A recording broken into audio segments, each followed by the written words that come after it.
Today I'm painting Princess Ayla from Zombicide Green Horde.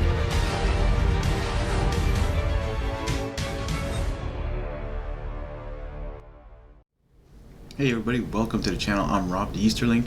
I just want to take a few minutes before we get to my painting video to just say thank you again for all the support lately and for the views and the subscribes, although I've noticed that many of you who are watching are not subscribed, and it's free, so please hit that subscribe button and get notified. Now if you're interested in the future, I'm almost done with the Zombicide Green Horde series. I'm going to be painting things like Altar Quest, The Others, Seven Deadly Sins, Cthulhu Death May Die, and some other games as well. So please stay tuned for those on the channel. I also want to say that before I started painting this about 16 months ago, I used to think people who painted miniatures were a little interesting, and I was like, oh, that must be so boring, and it must be so much money. Also, I mean, it is expensive for certain products out there, but when you buy a board game with hundreds of miniatures, it's great. It's a great deal, I find. Anyways, I realized quickly that painting miniatures is a nice way to relax and a great hobby. So anyways, again, don't forget to like and subscribe, and coming up next is, I believe, Princess Ayla that I'll be painting. Hope you're doing well, folks. Thanks for coming back to the channel and watching my videos. So this is Princess Ayla from Zombicide Green Horde, and she's primed with leather brown from the Army Painter. So we're going to be using a few different techniques in this one with paint. So this is Citadel's Colors Contrast Wyldwood. It acts like a wash and paint at the same time, so you get your highlight done. However, on brown, it doesn't do as much as I thought it was going to do, and the other brown I use after this almost looks similar. So anyways, yeah, anyways, I want to thank you guys again for watching. Don't forget to like and subscribe, hit that notification bell, and find out when I'm doing new videos. And as you heard in the intro, I will be working on new projects, also including Project Elite, Load, Vanguard of War, and other games as well.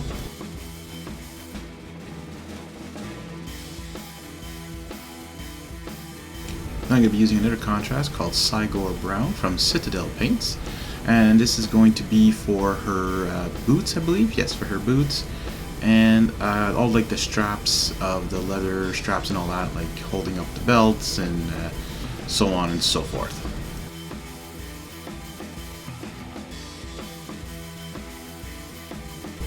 So if you guys want to hang out and talk while I play games with my friends, check me out on Twitch at Easterling79.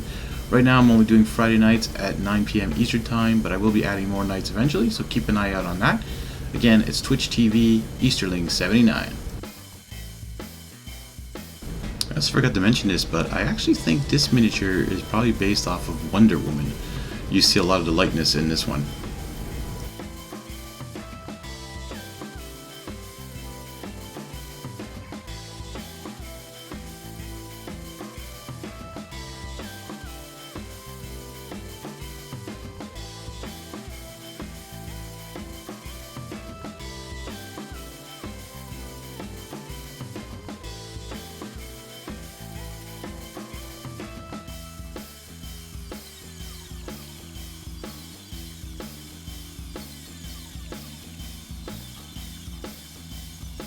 Right now I'm going to be using an Army Painter war paint called Mummy Robes, and this is for her skin, and the artwork, she's very pale. This is a little too pale, but later on when I put the wash on to finish that, it comes out really nice.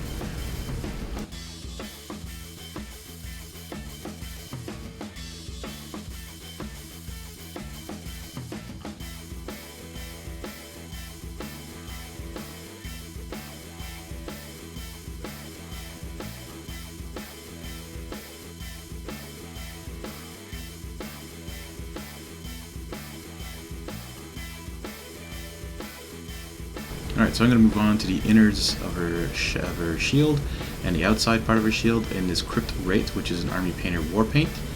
And I know I didn't see the outside of her shield, but I also, later on, you'll see what I'm going to do the finishing touch on her shield. Now, I'm using some Cold Flesh, which is a D&D's Marvelous Pigments paint. It's a unique color. I forget to record it, and it ends up being a little too white. So I put on this contrast Space Wolf's Gray on top of it, and it finishes the color I wanted, because in the artwork it's more like a grayish blue, so that's what I do here. But yeah, that Cold Flesh was way too white. Now I'm using Bright Gold from Zombicide Black Plague paint set. This is also from Army Painter, and it's also considered to be just the bright gold from their basic war paints metallics colors. So if you either have it in there, and also I didn't notice, but the next color I'm going to use is combat gold from the Zombicide Invader set, and that's also bright gold supposedly. Now to me it looks different. I had the two of them on the wet palette and they look different. I find the bright gold is shinier and the combat gold has more of a dirty effect to it. I don't know if you can see it on camera, so here's that combat gold which I was saying from the Zombicide Invader paint set. So it's not a unique color. I thought it was a different kind of gold. To me it looks different. Anyways, let me know what you think about that down below.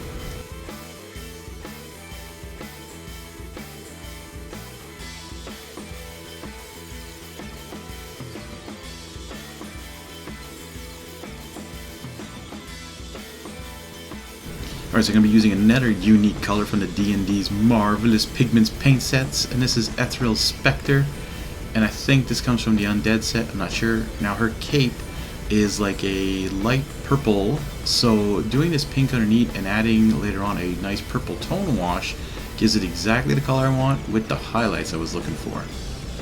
By the way, these marvelous Pigments paint sets I actually find go on really well. A lot of them anyways, they cover really well compared to some of the actual war paints that the Army Painter has. I'm glad that they have unique colors too, so that's always fun.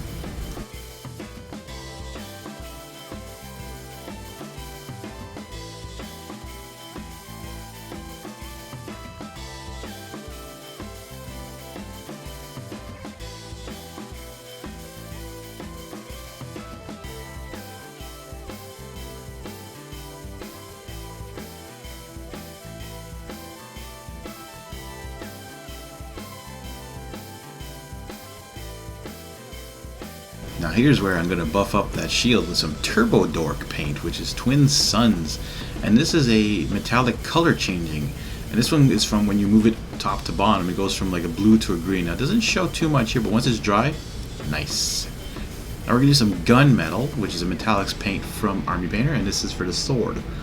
I sometimes use the Gunmetal compared to which is the Claymore Blade, because I find it less shiny. Here I'm using Flesh Wash, and I'm going to actually put this on all the gold and her flesh colors and on the inside of the shield. And I do get a little bit on some of the other spots, but it's just to finish off that part. Now here's where I use that purple tone on her cape, and you're going to see that it just covers it up nicely, and it's not like this dark purple, and it'll give that highlighting at the same time.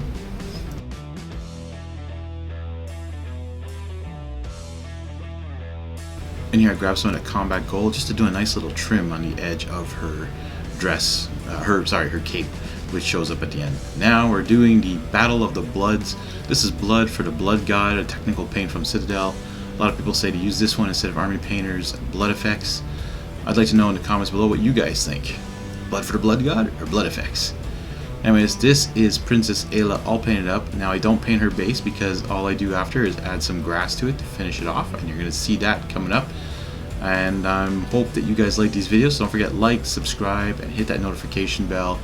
And stay tuned for various board game miniature paintings coming up real soon. Have a nice day, guys.